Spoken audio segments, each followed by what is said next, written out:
নমস্কার বন্ধুরা, আমি Prashant Nandi online guide and information চ্যানেলে আপনাদের সকলকে স্বাগত জানাই। বন্ধুরা, এপ্রিল মাস শুরু হয়ে গেছে, আর এপ্রিল মাস শুরু মানেই একটি অর্থবর্ষের শুরু। আপনারা সকলেই জানেন 1 এপ্রিল থেকে 31 মার্চ এই সময়টা হচ্ছে একটি অর্থবর্ষ। আর প্রতি বছর এপ্রিল মাসে নতুন একটি অর্থবর্ষের শুরু হয়। আর নতুন একটি অর্থবর্ষের শুরু মানেই যারা এফডি বা টিডি বা ফিক্সড ডিপোজিট যাকে বলে, এগুলিতে লামসাম অ্যামাউন্টে ইনভেস্ট করেন, তাদের জন্য 15G অথবা 15H জমা দেওয়ার সঠিক সময় হচ্ছে এপ্রিল মাস। তো আজকে আমরা এই ভিডিওতে দেখতে চলেছি কীভাবে আপনারা এই 15G অথবা 15H ফর্ম সঠিকভাবে ফিল আপ করবেন। তা আমরা স্টেপ বাই স্টেপ আমরা দেখিয়ে দেব, আর এও দেখব কাদের জন্য 15G এবং কাদের জন্য 15H এই ফর্মটি। চলুন বন্ধুরা, আর কথা না বাড়ে শুরু করা যাক আজকের এই ভিডিও। বন্ধুরা, আপনারা অন স্ক্রিনে দেখতে পাচ্ছেন ফর্ম 15G এবং ফর্ম 15H ফর্ম। তো প্রথমেই আপনাদেরকে বলে রাখি, ফর্ম 15G যাদের বয়স 18 থেকে 60-এর নিচে তাদেরকে ফর্ম 15G ফর্ম ফিল করতে হয়, এবং ফর্ম 15H এটা 60 ঊর্ধ্ব অর্থাৎ 60+ ব্যক্তিরা অর্থাৎ সিনিয়র সিটিজেন যারা রয়েছেন তাদেরকে 15H ফর্মটি ফিল করতে হয়। ফর্ম 15H এবং ফর্ম 15G মূলত একই ফর্ম, ফরম্যাটটা একই থাকে, শুধু কিছুটা কলম এদিক ওদিক থাকে। যেমনটা আমি প্রথমেই বলে দিই, এখানে দেখুন সমস্ত কিছুটাই রয়েছে। এখানে 15H-এ দেখুন ডেট অফ বার্থ রয়েছে, এখানে 15G-তে কিন্তু ডেট অফ বার্থ নেই। এরকম কিছু কিছু মাইনর চেঞ্জেস থাকে। তো আমি বর্তমানে 15G-টাই দেখাই, আপনারা 15H-টা 15G-এর সাথে কম্পেয়ার করলেই আপনারা সমস্তটাই বুঝতে পারবেন। তো বন্ধুরা, এখানে দেখুন 1 নম্বরে নেম অফ অ্যাসেসি ডিক্লারেন্ট, অর্থাৎ যে অ্যাপ্লাই করছে তার নামটা এখানে কিন্তু আপনাদেরকে লিখে দিতে হবে। এরপরে ঘরে দেখুন প্যান অফ দি অ্যাসেসি, অর্থাৎ এখানে অ্যাপ্লিকেন্টের প্যান নাম্বারটা প্যান কার্ড দেখে লিখে দেবেন। এখানে দেখুন 3 নম্বরে স্ট্যাটাস রয়েছে, এই স্ট্যাটাস এখানে আপনারা ইন্ডিভিজুয়াল লিখে দেবেন।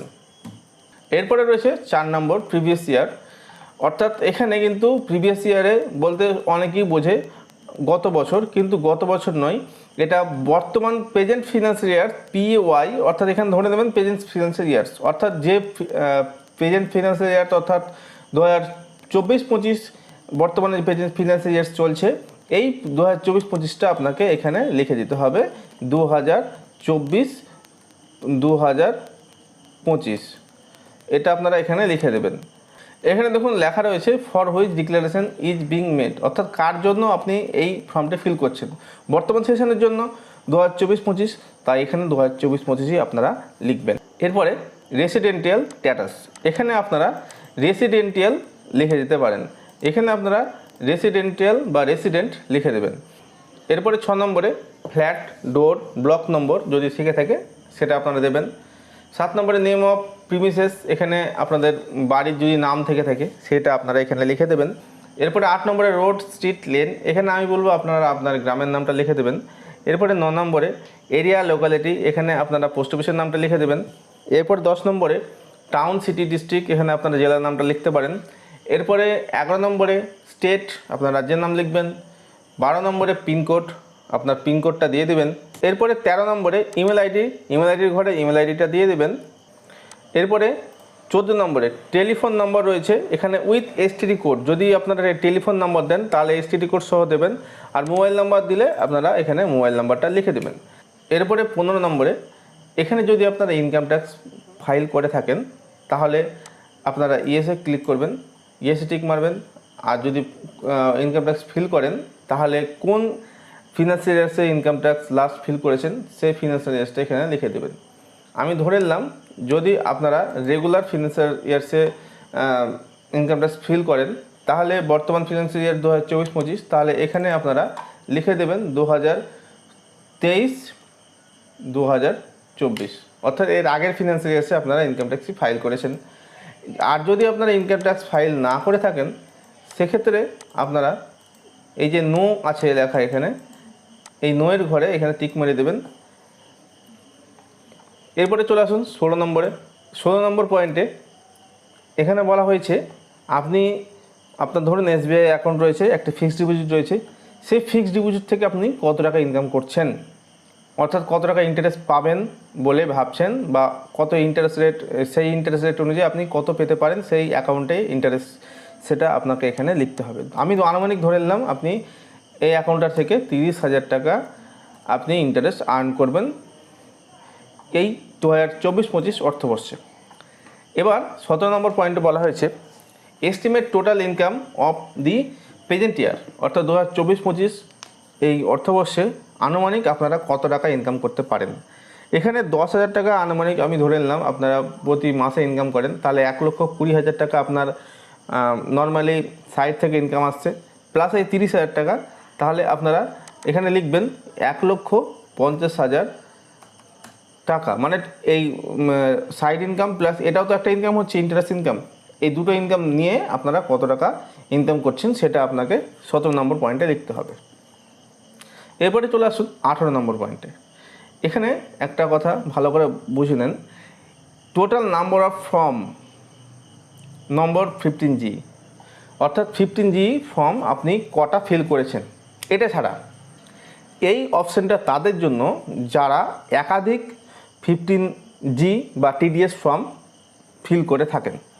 ধরুন আপনার স্টেট ব্যাঙ্ক অফ ইন্ডিয়াতে একটি অ্যাকাউন্ট রয়েছে, সেই অ্যাকাউন্টে আপনি একটি TDS ফর্ম ফিল করে দিয়েছেন, সেটাতেও ধরুন একটি 30,000 টাকা ইনকাম আপনি পাচ্ছেন, এমন একটা ইন্টারেস্ট আপনি দেখিয়েছেন।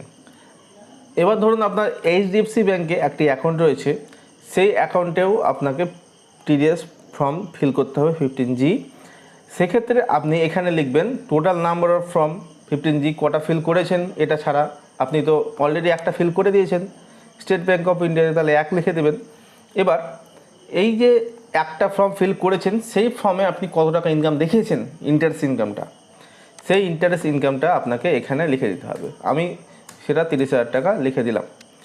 এবার একটা কথা বোঝার আছে, এবার যে এখানে এস্টিমেট প্রেজেন্ট ইয়ার্স যে ইনকামটা করবেন, তাহলে তো এখানে 1.5 লাখ টাকা অলরেডি হয়ে গেছে আপনার ওই ফর্মে, আর এই ফর্মে 30,000, তাহলে এই ফর্মে আপনারা এখানে লিখে দেবেন, এখানে লিখবেন 1,80,000, অর্থাৎ ওই আগের ফর্মের 30,000 টাকা, বর্তমান এই ফর্মেরও 30,000 টাকা, প্লাস আপনার সাইড ইনকাম ধরে টোটাল ইনকামটা আপনি এখানে দেখালেন। আশা করি আপনারা বুঝতে পেরেছেন। এরপরে আসুন 19 নম্বর পয়েন্টে। এখানে সিরিয়াল নম্বর আপনারা 1 দিয়ে দেবেন।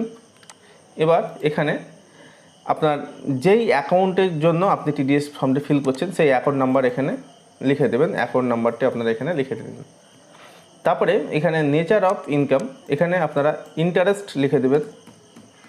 এরপর আছে section under which tax is deductible, এখানে ইন্টারেস্টের যে ইনকাম ট্যাক্স ধারা আছে সেটা আপনাকে এখানে দিতে হবে। এটা হচ্ছে 194A, 194A, এটা আপনারা এখানে লিখে দেবেন। এরপরে অ্যামাউন্ট অফ ইনকাম, এখানে আপনারা এটা থেকে যে যত টাকা আপনি ইন্টারেস্ট আর্ন করবেন সেই ইন্টারেস্ট আর্ন করার হিসাবটা আপনাকে দিতে হবে। এখানে 30,000 টাকা আমি দিয়ে দিলাম। এরপরে লাস্টের ঘরে দেখুন সিগনেচার অফ ডিক্লারেন্ট, এখানে যে ফর্মটা ফিল করছে তার সিগনেচার এখানে করতে হবে, তো আমি একটা সিগনেচার দিয়ে দিলাম। এরপরে এখানে একটা ডিক্লারেশন রয়েছে, তো এখানে আইউই, এখানে যে অ্যাপ্লাই করছে তার নাম এখানে দিয়ে দিবেন। এরপরে একটু নামাবেন।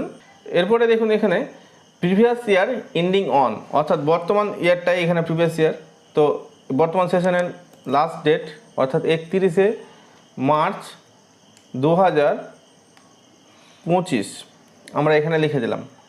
আর এখানে অ্যাসেসমেন্ট ইয়ার, অর্থাৎ এখানে অ্যাসেসমেন্ট ইয়ার বলতে 2025-26কে বোঝাচ্ছে, তো আগামী বছরের সেশনটা এখানে লিখে দিতে হবে। তারপরে নিচে আরেকটা কলামে প্রিভিয়াস ইয়ার এন্ডিং অন এটা রয়েছে দ্বিতীয়বার করে, তো এটা আবারও লিখে দেবেন। এরপরে অ্যাসেসমেন্ট ইয়ারটা এখানে 2025-26 আপনারা দিয়ে দেবেন। এরপরে এখানে প্লেস আপনার গ্রামের নামটা দিয়ে দেবেন। তারপরে এখানে ডেট, কোন ডেটে ফিল করছেন সেই ডেটটা এখানে ভরে দেবেন। তারপরে এখানে ডিক্লারেশন সিগনেচার, আপনার সিগনেচারটা এখানে আপনারা করে দেবেন।